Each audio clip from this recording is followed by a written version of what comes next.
Bonjour de l'apôtre Jean.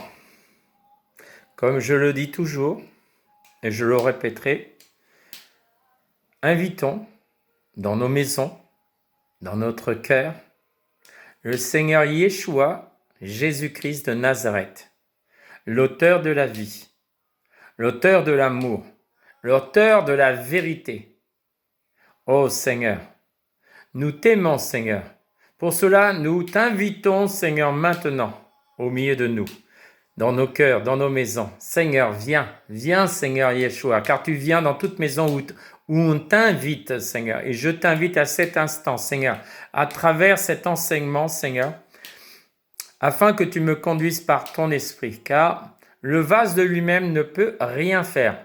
La Bible dit que le vase ne fait que seulement ce que le Père lui montre. Ô Seigneur, tu m'as mis à cœur, Seigneur, de parler, Seigneur, de parler du vrai et du faux évangile, mais à travers les Écritures. Car la Bible dit la foi vient de ce qu'on entend, et ce qu'on entend est confirmé dans la parole de Dieu. Donc aujourd'hui, je vais vous montrer à travers l'Écriture, la parole de Dieu, ce que j'avais annoncé, le vrai et le faux évangile, pour que vous compreniez quel est le vrai et quel est le faux, par la grâce qui m'a été donnée, pour vous communiquer la foi en Yeshua. Merci Seigneur pour ta grâce et ta présence, ta lumière qui vient éclairer maintenant les cœurs, Seigneur. Que les écailles qui étaient sous les yeux de certaines personnes puissent tomber, Seigneur. Et que ceux qui étaient aveugles spirituellement, ceux qui ne voyaient pas, ceux qui n'entendaient pas spirituellement, puissent maintenant entendre la parole de Dieu venir dans leur cœur. Car la Bible dit, la vérité t'affranchira et te rendra libre. Libre de quoi? Du mensonge que le diable vous a fait croire. Aujourd'hui, écoutez, cette parole ne vient de Yeshua, le roi des rois, Jésus-Christ de Nazareth. Maintenant, écoutez. Comment discerner le vrai et le faux évangile? Donc, nous allons lire en Galates 1, qu'est-ce que l'apôtre Paul va nous enseigner? L'apôtre Paul nous dit, non appelé par des hommes, ni établi par un homme, mais par Jésus-Christ et Dieu le Père.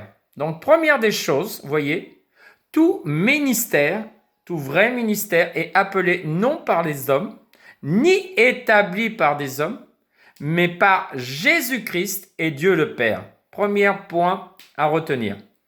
Qu'il a ressuscité des morts et tous les frères qui sont avec moi aux églises de la galaxie. Que la grâce et la paix vous soient données de la part de Dieu le Père et de notre Seigneur Jésus-Christ, qui s'est donné lui-même pour vos péchés, afin de nous arracher au présent siècle mauvais. Pourquoi? Pour nous arracher au présent siècle mauvais. Vous ne trouvez pas qu'actuellement le temps est mauvais? Aujourd'hui, à la télévision, on ment. Et c'est étonnant. Moi, il y a quelque chose qui m'étonne. Pourquoi les gens préfèrent croire au mensonge du diable plutôt qu'à la vérité de Jésus-Christ? Pourquoi? Moi, c'est la question que je me pose. On t'annonce la vérité, hein? Mais les gens écoutent le mensonge. Pourquoi vous écoutez le mensonge plutôt d'écouter la vérité qui vient de notre Sauveur et Seigneur, Jésus-Christ? Pourquoi? Posez-vous la question dans votre cœur. Pourquoi? Moi, je vous pose la question. Pourquoi? À qui soit la gloire au siècle des siècles, à Jésus-Christ. Amen. Maintenant, je pose une deuxième question. Vous voyez, il y a des personnes qui ont accepté Jésus-Christ. Donc, ils ont passé par la porte, la repentance, la porte du salut. Ils ont donné leur vie à Jésus. Ils ont reçu le Saint-Esprit. Mais maintenant, je pose une autre question. La question que Paul dit, l'apôtre Paul dit. Je m'étonne que vous vous détournez si promptement de celui qui vous a appelé par la grâce de Christ pour passer à un autre évangile. Oh, qu'est-ce qui se passe? Paul dit, il y a des personnes qui ont commencé par l'esprit et aujourd'hui sont conduits par la chair. Et ils sont convaincus que c'est toujours le Saint-Esprit qui les conduit. Mais le menteur, le séducteur les a séduits et leur a menti. Et maintenant, je vais démontrer pourquoi il vous a menti et pourquoi il vous a séduit. Donc, il nous dit, non pas qu'il y ait un autre évangile, parce que nous savons qu'il y a un seul vrai évangile, celui qui vient de Christ, mais il y a des gens qui vous troublent et qui veulent renverser l'évangile de Christ. Ah, il y a des personnes qui vous troublent et qui renversent l'évangile de Christ. Nous allons comprendre qu'est-ce que ça veut dire. Mais quand nous-mêmes et quand un ange du ciel annoncerait un autre évangile que celui que nous vous avons prêché, qu'il soit anathème, c'est-à-dire maudit. C'est pas que Dieu dit de maudire les gens, non. Ils disent que celui qui écoute ce faux évangile, ils sont maudits. Parce qu'ils écoutent une parole mensongère, un enseignement mensongère. Donc, quand tu écoutes le mensonge, tu n'es pas béni. C'est quand tu écoutes la vérité que tu es béni. Nous l'avons dit précédemment, et je le répète à cette heure, si quelqu'un vous annonce un autre évangile que celui que vous avez reçu, qu'il soit anathème, ça veut dire maudit. Vous vous rendez compte? Il y a des gens qui annoncent un faux évangile, et d'autres annoncent un vrai évangile. Maintenant, il faut quand même qu'on comprenne qu'est le vrai et le faux. Et maintenant, est-ce la faveur des hommes que je désire ou celle de Dieu? Là, on commence à avoir une première réponse. Est-ce que je préfère la faveur des hommes? Donc, l'évangile pour la gloire des hommes? Ou je préfère l'évangile pour la gloire de Dieu? Vous voyez, il y a deux évangiles. Il y en a un qui glorifie l'homme, qui élève l'homme, et qui veut élever l'homme au-dessus de Dieu. C'est-à-dire, c'est le diable. Le diable dit à l'homme, maintenant tu es Dieu, tu n'as plus besoin de Dieu. Non, c'est faux. Nous sommes un vase. Soit que tu es rempli de la vérité, soit tu es rempli du mensonge. Comprends? Soit que tu es rempli de la vérité, soit du mensonge. D'accord?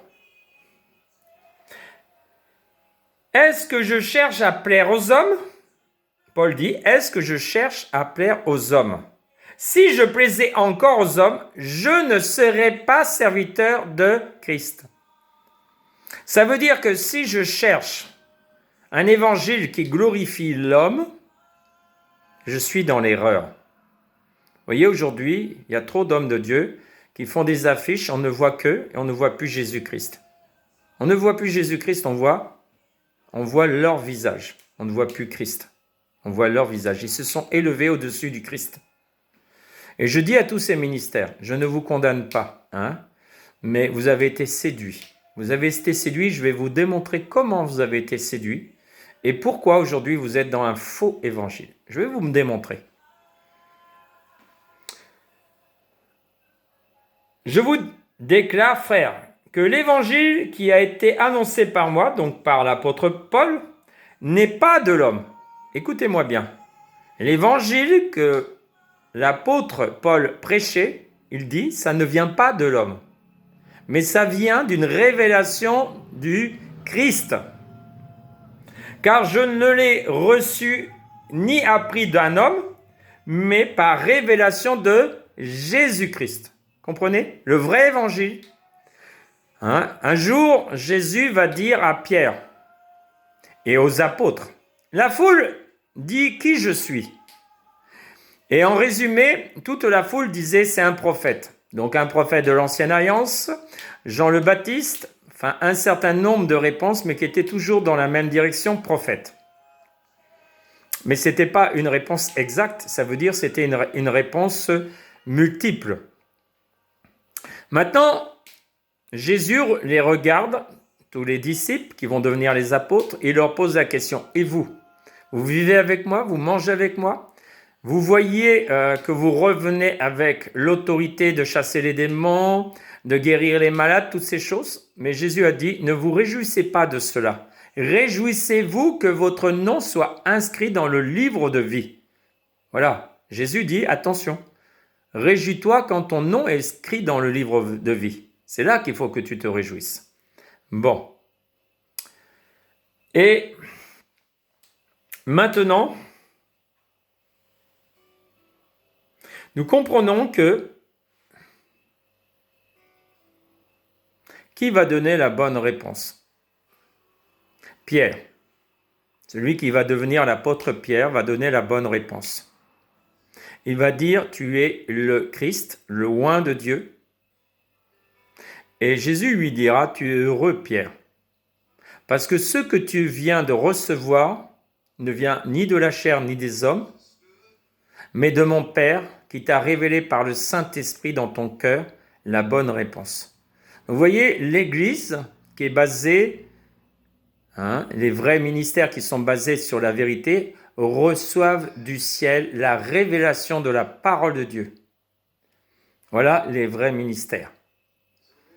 Ça veut dire que ce n'est pas la connaissance intellectuelle des Écritures, mais la révélation que le Christ leur donne. Mais attention, quelque temps après, Dieu nous permet de comprendre autre chose encore. Il dit, ou Pierre dit, si cela me plaise à Dieu, parce que Jésus annonçait qu'il allait passer par la crucifixion. Et Jésus dit à Pierre maintenant, arrière de moi Satan, tu n'as que des pensées d'homme. Est-ce que vous comprenez que les hommes, leurs pensées, leur origine, leur source vient de qui? Oh là, ça c'est... Comment ça? Les hommes, leur pensée vient du diable? Oui, parce que vous n'avez pas réalisé que vous êtes sous la domination du diable. Et quand vous n'avez pas fait la repentance, et quand vous ne savez pas discerner, voyez, il ne faut pas sous-estimer le diable. Il ne faut pas le sous-estimer. Pas le surestimer, mais pas le sous-estimer. Donc vous voyez, les vrais ministères, c'est ceux qui reçoivent par le Saint-Esprit la révélation de la parole. Maintenant, je vais aller encore plus loin pour vous expliquer quelque chose. Paul, maintenant, va parler de sa vie, du départ de sa vie. Vous savez, en effet, quelle était autrefois ma conduite dans le judaïsme, comment je persécutais à outrance et ravageais l'Église du Dieu vivant. Et comment j'étais plus avancé dans tout le judaïsme que beaucoup de ceux de mon âge et de ma nation, étant animé d'un zèle excessif pour les traditions des pères. Là, Paul nous révèle quelque chose. Paul nous fait comprendre que il avait été enseigné au pied de Gamaliel, il était sous des pères spirituels et il était en vérité sous la domination des hommes. C'est-à-dire que ce qui recevait à ce moment-là venait des hommes et non de Dieu. Et ça produisait quoi dans sa vie? Il persécutait alors l'Église du Dieu vivant. Vous voyez, on commence à comprendre là. Tout ce qui vient de l'homme produit un mauvais fruit. Plus tard, il dira, je regarderai cela comme de la boue. De la boue, ça veut dire l'homme a été tiré de la terre. Ça veut dire, je considère que tout cela, c'est des choses de la terre et non de Dieu. Et qu'il a pris conscience, l'apôtre Paul, qui dit, maintenant, je cherche à connaître Paul, pas de cette façon, pas de ce qui vient de la terre, mais je cours et je cherche de tout mon cœur à connaître Christ. Ça veut dire ce qui vient du ciel, ce qui révèle qui est le Christ. Maintenant, on va un peu plus loin. Mais lorsqu'il a plu à celui qui m'avait mis à part dès le sein de ma mère et qui m'a appelé par sa grâce de révéler en moi son Fils. Ah, quelque chose de très important. Est-ce que vous commencez à comprendre là? Ça veut dire que l'apôtre Paul avait été appelé avant sa conception, avant sa naissance, il avait été appelé de Dieu. C'est-à-dire un élu quelqu'un qui avait une mission de la part de Dieu, un message à apporter aux nations. Parce que la mission de Paul était pour les nations. Alors, il comprend qu'il était appelé de Dieu, et au temps marqué par Dieu, Dieu l'appelle sur le chemin de Damas et lui fait prendre conscience et lui dit « Saul, Saul, pourquoi tu me persécutes ?» Or, à ce moment-là, Saul ne persécutait pas Jésus parce qu'il avait été mis à la croix, il était descendu au tombeau, il était ressuscité et maintenant il était assis sur le trône de gloire. Donc il ne persécutait pas Jésus, mais il persécutait tous ceux qui avaient foi au Seigneur Yeshua ou Jésus-Christ de Nazareth. Voilà qui Paul persécutait. Et cette persécution à cause de ce que les hommes lui avaient transmis. Vous comprenez? Donc qu'est-ce que l'homme transmet? Donc Paul comprend que le vrai évangile n'est pas annoncé par la transmission des hommes, mais par le Christ qui révèle, le Père qui révèle dans le cœur son Fils. Son Fils, ça veut dire sa parole faite chair. Ça veut dire la vérité révélée dans le cœur d'une personne par le Saint-Esprit. Voilà ce qui est le vrai évangile. Le vrai évangile, c'est ce que le Père te révèle du Fils, c'est-à-dire de sa parole, qui correspond à la foi. La foi vient de ce qu'on entend et ce qu'on entend est confirmé dans la parole du Christ. Voilà le vrai évangile, Mais le faux évangile, c'est quoi? C'est des hommes qui prennent la parole de Dieu et par leur esprit, qui est malheureusement corrompu, veulent vous annoncer la bonne nouvelle de Dieu. Ça, c'est le faux évangile. Celui qui produit la malédiction. Mais celui qui produit la bénédiction, c'est celui qui vient du Christ. Donc vous voyez, je reviens. Non appelé par les hommes, ni établi par les hommes. Ça veut dire aujourd'hui, les hommes établissent des ministères d'hommes et de femmes. Est-ce que c'est biblique? Non. Non, c'est pas biblique. Pourquoi? On va prendre l'exemple aussi de Jérémie. Avant que tu fus enfanté, avant que tu fus conçu, je te connaissais et je t'avais établi prophète des nations. Quand? Et est-ce que c'est un homme qui l'a établi? Non, c'est Dieu qui l'a établi. Donc comprenez aujourd'hui, toute personne qui a été établie par des hommes a été établie par qui? Posez-vous la question. Par qui?